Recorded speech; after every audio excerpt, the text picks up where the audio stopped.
we have a very special treat for you.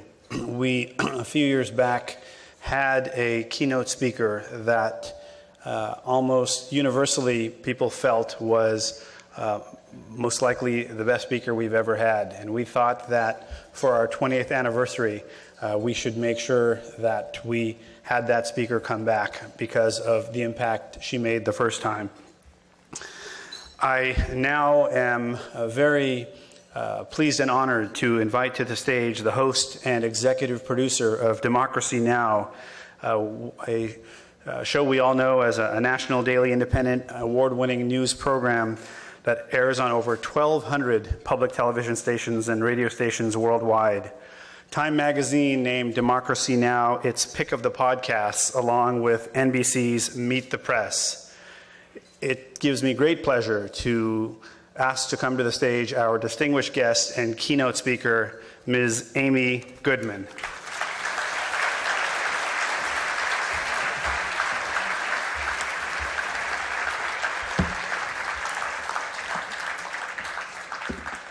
Thank you so much. It is such a great honor to be here.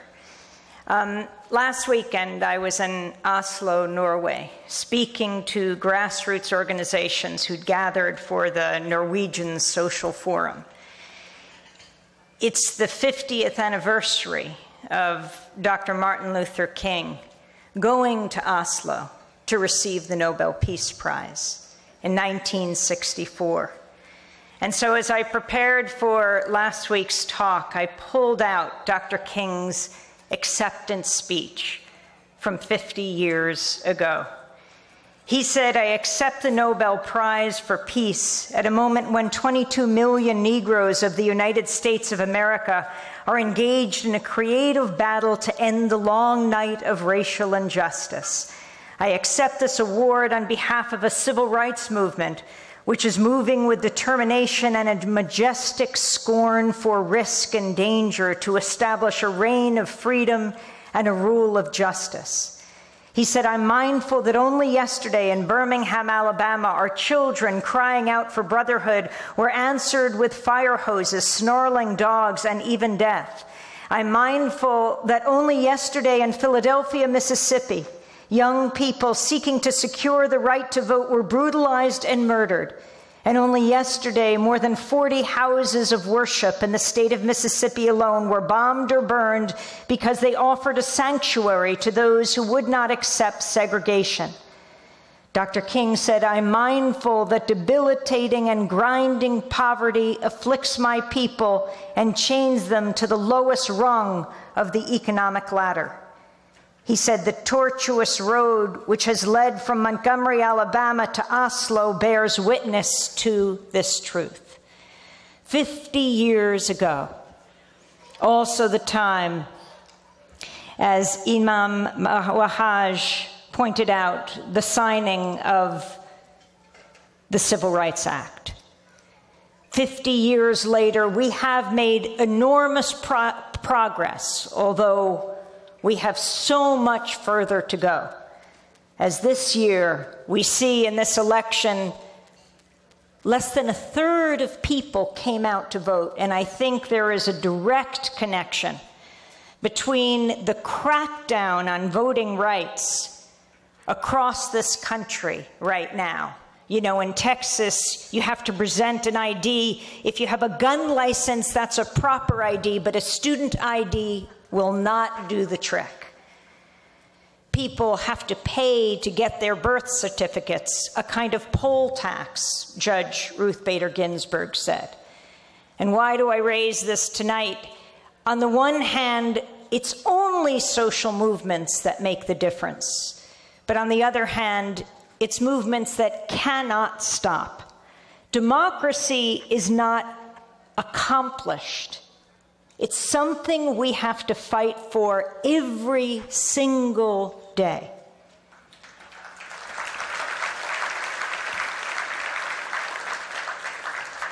And so I was moved as we heard about all the news around the issue of the crackdown on Muslim Americans by the invoking of Dr. King. and what he has done. A new report put out by The Intercept identified 5 prominent Muslim Americans who were spied on by the National Security Agency. It cites an NSA spreadsheet leaked by Edward Snowden that shows nearly 7,500 email addresses monitored between 2002 and 2008, including addresses that appear to belong to foreigners the government suspects of ties to al-Qaeda, along with Americans accused of terrorist activity. It also lists the email addresses of a former Republican operative, a one-time political candidate, a professor at Rutgers University, and the head of the largest Muslim civil rights group in the country. Yes, I'm talking about Nahad Awad, who just stepped down from the podium, one of the people monitored by the National Security Agency. I'm sure it doesn't come to you as an enormous surprise. The day that this report came out, we had Glenn Greenwald on, the Pulitzer Prize-winning journalist, and we played a video of Nahad Awad responding to the news that he was being surveilled and monitored. He said, "I believe that despite the pain and suffering I'm going through when I feel I'm being surveilled in my communications wherever I go, here, abroad, all the dealings I deal with are being scrutinized by the government, I don't feel free. I don't feel the freedom that other people enjoy in this country." He said, "I feel I'm being targeted because of my religious identity and my First Amendment activities that are protected under the Constitution, and solely because I'm vocal. I've been doing what every civil rights leader had to do for their communities and for their country.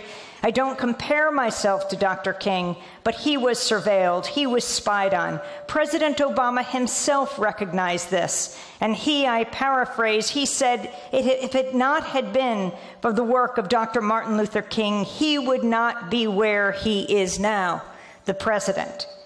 And yet the government spied on Dr. Martin Luther King."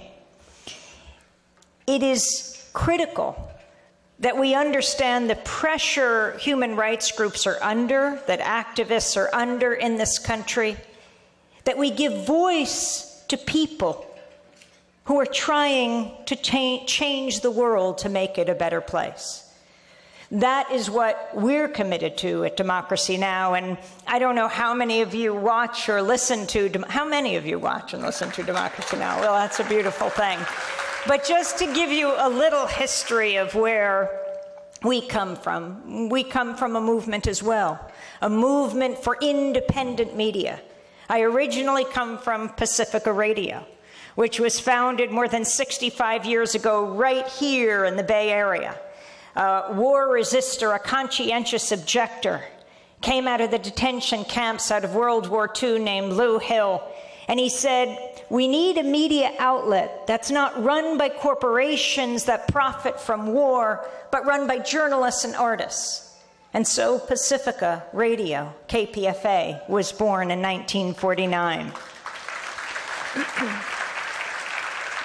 Not run as George Gerbner, the founder of the Cultural Environment Movement, the late dean of the Annenberg School of Communications at the University of Pennsylvania, says, "Not run by corporations that have nothing to tell and everything to sell that are raising our children today." And so Pacifica was born. The first station, KPFA, in 49. KPFK went on the air in Los Angeles in 1959. My station in New York, WBAI, went on the air in 1960. Washington Station, 1977. WPFW, and KPFT went on the air in Houston in the Petro Metro in 1970. Now that's a very interesting radio station because it's the only radio station in the country whose transmitter was blown up. It went on the air in the spring of 1970, and within a few weeks, the Klan strapped dynamite to the base of the transmitter and blew it to smithereens. When they got back on their feet, they rebuilt the transmitter. The Klan strapped dynamite to the base of the transmitter again and blew it up for a second time. Now, I can't remember if it was the Grand Dragon or the Exalted Cyclops because I often confuse their titles. But He said it was his proudest act. I think that's because he understood how dangerous Pacifica is, how dangerous independent media is. Dangerous because it allows people to speak for themselves. And when you hear someone speaking from their own experience, whether it's a Palestinian child or an Israeli peace activist, whether it is an uncle in Afghanistan, an aunt in Iraq, you begin to understand where they're coming from. You might say, it sounds like my mother, my aunt, my brother, my baby. And I'm not saying that you necessarily agree with them. How often do we agree with our family members? But by understanding where they're coming from, well, that's the beginning of peace. I think the media can be the greatest force for peace on earth. Instead, it is all too often wielded as a weapon of war. And we have to change that.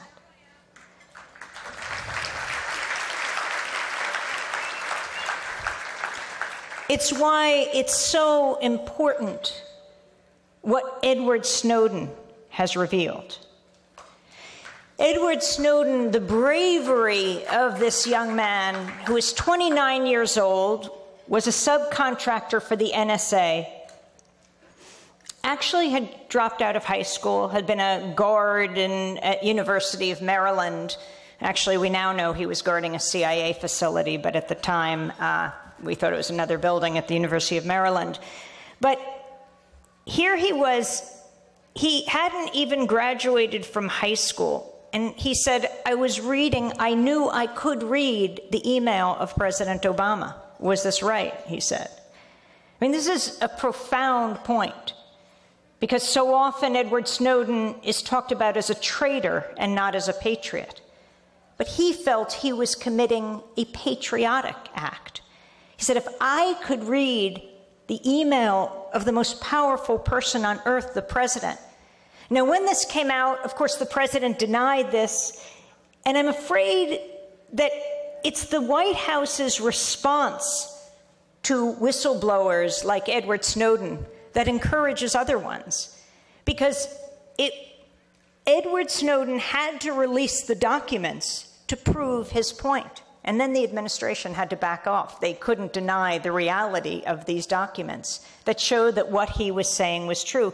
And Edward Snowden even said, I am not saying that America should change or should engage in social change. I'm just saying Americans should understand what's being done in their name. You all have the debate, he said. He said, I understand that I could face the rest of my life in prison. But my work is done right now, he said. And to show his bravery, think about the time he revealed this information over a year ago. It was during the trial of Bradley Manning, the young American Army intelligence officer who was in Iraq and somehow managed to get a hold of the Iraq war logs, documents from Afghanistan, State Department cables. The government charged him with getting all these documents and giving them to WikiLeaks. And what happened to Manning? The minute Manning was arrested, for the next 3 years, you could not hear his voice again. For a good portion of the time, he was held in solitary confinement. He then went on trial. We broadcast his voice, a very muffled secret recording we were able to get a hold of, but the government didn't want his voice heard. It's why when I was going to interview Julian Assange in the Ecuadorian embassy in London last Independence Day weekend, I was surprised to see Hillary Clinton's comments in an interview she did with The Guardian, saying Edward Snowden should come home. He could launch a very vigorous, vocal public defense as well as a legal defense. Really? Think about what happened to Manning. You don't even know the sound of Manning's voice. Edward Snowden knew well what would happen to him, and yet he did it anyway. what did he do? He went to Hong Kong. He met with the journalists Glenn Greenwald and Laura Poitras, and he gave them this set of documents that he said the American people need to see. He then tried to get political asylum, most likely in a Latin American country. But when he got on the plane with the help of WikiLeaks, a young editor named Sarah Harrison, who was working with Julian Assange and knew Hong Kong well, went to help him and ensure that he got his ticket. They get on the plane and the U.S. pulls the passport of Edward Snowden. So the point where he would land, which was Moscow, not the country, Russia, that he was planning to stay in, he couldn't leave because he no longer had a passport. And as the pundits and even some journalists said he should be tried, he should be executed, which is a real shame for all journalists because journalists rely on whistleblowers to get information that's so important to the functioning of a democratic society. He couldn't leave. He stayed for 5 weeks in the airport, then ultimately was granted asylum in Russia. But those documents have changed the world. President Obama said, oh, we would have had this discussion anyway. Hillary Clinton said, we were talking about this. Senators were raising it all the time. And yet the senators who are trying to raise it, Ron Wyden of Oregon and Mark Udall, who is just defeated in Colorado, said, we cannot talk about this for fear of prosecution ourselves. They themselves were saying they could not discuss it. And it was these brave journalists, Laura Poitras and Glenn Greenwald, who would win the Pulitzer Prize for their work, that were able to disseminate the information that Edward Snowden had gotten a hold of. And these documents have told us so much. And then there have been follow-up whistleblowers. You know Jeremy Scahill, a wonderful reporter, investigative journalist who did the incredible Oscar-nominated film Dirty Wars, which I encourage everyone to see, about JSOC, the Joint Special Operations Command, and drone attacks in Yemen and Somalia and Afghanistan. And Jeremy's book, Dirty Wars, The World as a Battlefield, is one you should read, as well as Blackwater, The Rise of the World's Most Powerful Mercenary Army. He got his start as a producer at Democracy Now! And most recently, he is the end of the movie about Edward Snowden called Citizen 4 that I believe is opening in the Bay Area this weekend. And the reason he is the end of this documentary is he has a new whistleblower that has revealed new information.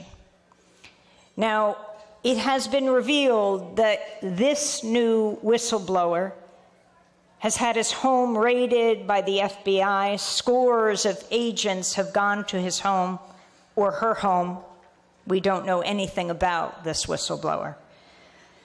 And what Jeremy and Ryan Devereaux have released at The Intercept is very important. He writes, nearly half of the people on the U.S. government's widely shared database of terrorist suspects are not connected to any known terrorist group. Of the 680,000 people caught up in the government's terrorist screening database, a watch list of, quote, known or suspected terrorists that is shared with local law enforcement agencies, private contractors, and foreign governments, more than 40% are described by the government as having no recognized terrorist group affiliation. The documents obtained from a source in the intelligence community also reveal that the Obama administration has presided over an unprecedented expansion of the terrorist screening system. Since taking office, Obama has boosted the number of people on the no-fly list more than tenfold to an all-time high of 47,000, surpassing the number of people barred from flying under George W. Bush. The second highest concentration of people designated as known or suspected terrorists by the government is in Dearborn, Michigan, a city of 96,000 that has the largest percentage of Arab American residents in the country. So we had Jeremy on Democracy Now!, and he elaborated about the coalition of civil liberties groups now in a major political battle with the Obama Justice Department over releasing this information, asserting it basically represents a parallel secret legal system consisting of rules that the American people and visitors to the United States are not allowed to know. You know, he got a hold of a 166-page document that wasn't a public document from the entire intelligence community that outlined the rule books for placing people on a variety of watch lists. He said, how do you fight against charges that you're facing in a secret process when no one tells you that you've been sort of labeled a known or suspected terrorist? There were a number of other documents that we published, he said, that were classified as secret. They revealed there were over 1 million people on these watch lists, that dead people can be placed on the watch list too. So what this individual did, this whistleblower, Jeremy explained, was done at great personal risk, but also had an immediate impact on an issue that affects well over 1 million people, including many, many American citizens. And he talked about Dearborn, Michigan. The population, 96,000, the largest percentage of Arab Americans per capita and Muslim Americans per capita, is the #2 city in the United States. The top 5 all consist of huge cities, New York, Chicago, San Diego, Houston. But this small city outside Detroit is the #2 place where U.S. intelligence community says there are known or suspected terrorists residing. Jeremy concluded, it's abundantly clear that this is religious and ethnic profiling at its core. And the only reason we know that is because of a whistleblower taking great personal risk to reveal this to the American public and to the world. As these revelations occur, the government is forced to change their ways. But it's only because of crusading journalism coupled with organizations and activists demanding change and demanding actually that we actually protect our national security. It does not do anyone any good when people feel threatened, when communities feel threatened, feel surveilled and monitored, they close in on themselves. That does not enhance our national security. It threatens it.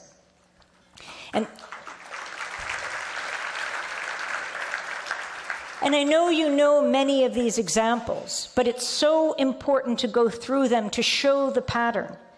New York City Police Department disbanding a controversial spying unit that targeted Muslim communities. The so-called demographics unit secretly infiltrated Muslim student groups, sent informants into mosques, eavesdropped on conversations in restaurants, barbershops, and gyms, and built a vast database of information, even set up a soccer league in Brooklyn, New York. The imam, I'm sure, knows about this. Here, the local community thought that this was a great way for young Muslims to get activity, to get, exercise, and for them to feel more comfortable with community, with law enforcement, with police, but the police were actually using it to monitor them. This does not increase any of our national security. So, because the Associated Press exposed the story of the demographics unit, it was forced to be disbanded. It's an astounding story about what they call mosque crawlers, right? People who go into mosques to spy. When people don't feel safe in their own places of worship, this makes us all unsafe. And we need independent media to expose this. We need a media that is not a party to the parties, but apart from those parties. My brother David and I, a journalist in Vermont, wrote a book called Static. Our first book was called The Exception to the Rulers, and the reason we called it that is because that's what the media should be in this country, the exception to the rulers. Our second book, Static, because the media should be giving us the dictionary definition of static: criticism, opposition, unwanted interference. We need a media that covers power, not covers for power. We need a media that is the fourth estate, not for the state. And we need a media that covers the movements that create static and make history.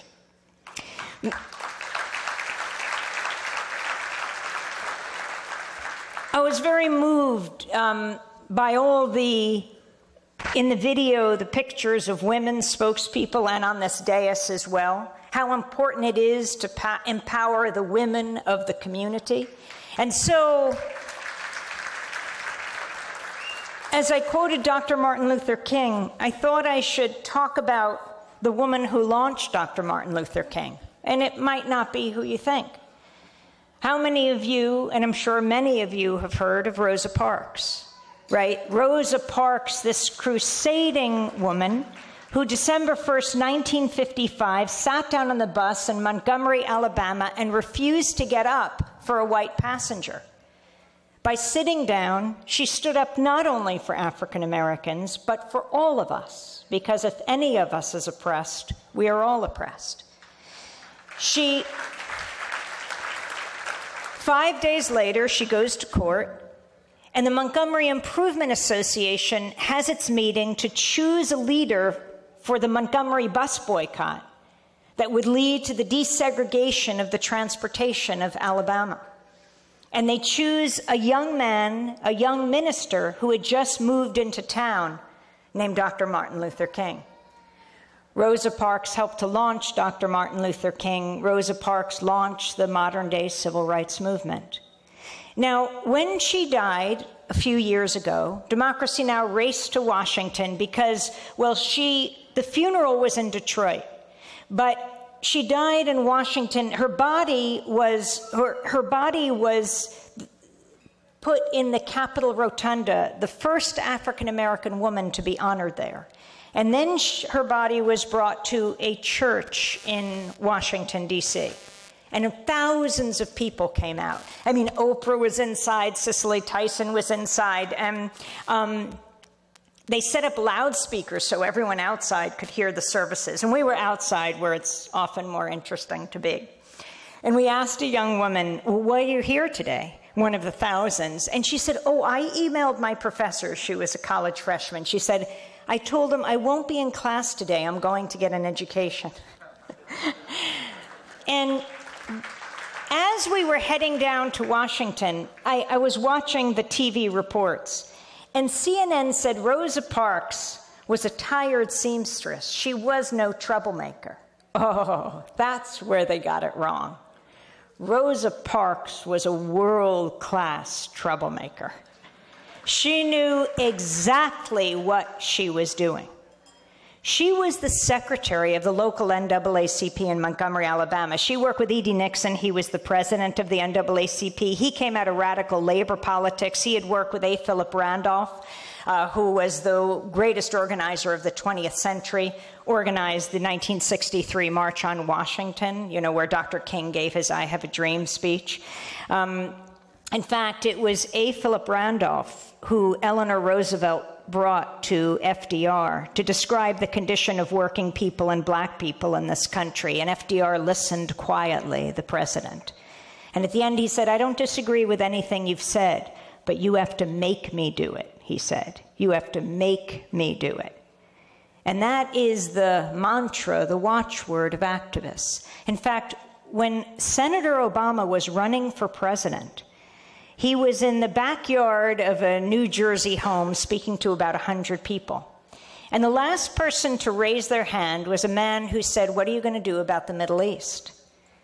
And Senator Obama repeated that story of A. Philip Randolph meeting with FDR. And he ended by saying, make me do it. Make me do it. That's a very important challenge to everyone. You know, when the president, the most powerful person on earth, is sitting in the White House, and those who are used to having the ear of the most powerful person are whispering their demands in it, if he can't point out the window and say, if I do that, they will storm the Bastille, if no one's out there, he's in big trouble. And that's when he agrees with you. What about when you disagree with him, but you feel something strongly? You know, he was a community organizer. What happens when the community organizer-in-chief becomes the commander-in-chief? Who does the community organizing them? Look around. It's up to all of us to expose what's happening and to do something about it. That's exactly what Rosa Parks did. She worked with E.D. Nixon. She actually sat down on the bus before, as other young women had, and refused to get up. You never know when that magic moment will come. But when it does, if you're involved with social change, you will help to change the future, to make history. Rosa Parks was incredibly brave. If you think about what was happening at that time, just go back a few months before to the summer of 1955. That was the summer of Emmett Till. Emmett Till was a 14-year-old African-American boy who lived in Chicago with his mother, Mamie Till. She wanted him out of the city for the summer, so she sent him to be with his aunt and uncle and cousins in Money, Mississippi. He was sleeping at night, and a white mob came and ripped him out of bed. They said he had wolf whistled at a white woman. Wolf whistled. Emmett was a stutterer, and his mother taught him, if you stutter, if you feel yourself stopping, just whistle, and it'll get you through it. Emmett ends up in the bottom of the Tallahatchie River. When his body was dredged up and sent back to Chicago, Mamie Till said, his mother, I want the casket open for the wake and the funeral. I want the world to see the ravages of racism, the brutality of bigotry. Thousands of people stream by the casket. And then Jet magazine and other black publications took photographs of his distended, mutilated head, and they were actually published. And they were seared into the history and consciousness of this country. Mamie Till had something very important to teach the press of today. Show the pictures. Show the images. Could you imagine if for just 1 week we saw the images of war? If above the fold of every surviving newspaper we saw a photograph of a baby dead on the ground and an actual article that named her and said what happened to her in Afghanistan, how did she die? That the top of every newscast, radio and TV newscast, was a story about a woman and how she was blown up in a drone strike. We knew her name, and we knew the wedding that she thought she was going to be attending, blown up in a drone strike that hit a wedding party in Yemen.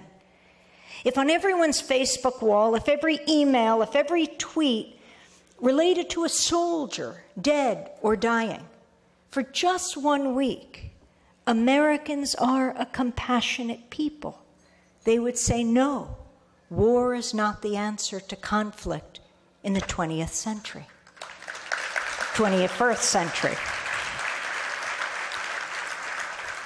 And I just wanted to end with the story of Hans and Sophie Scholl back in World War II.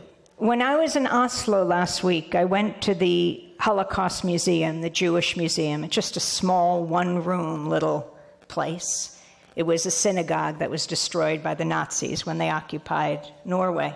You know, one of their first acts, by the way, the Nazis in Norway, was to remove the radios of any Jewish citizens of Norway because they knew the power of information.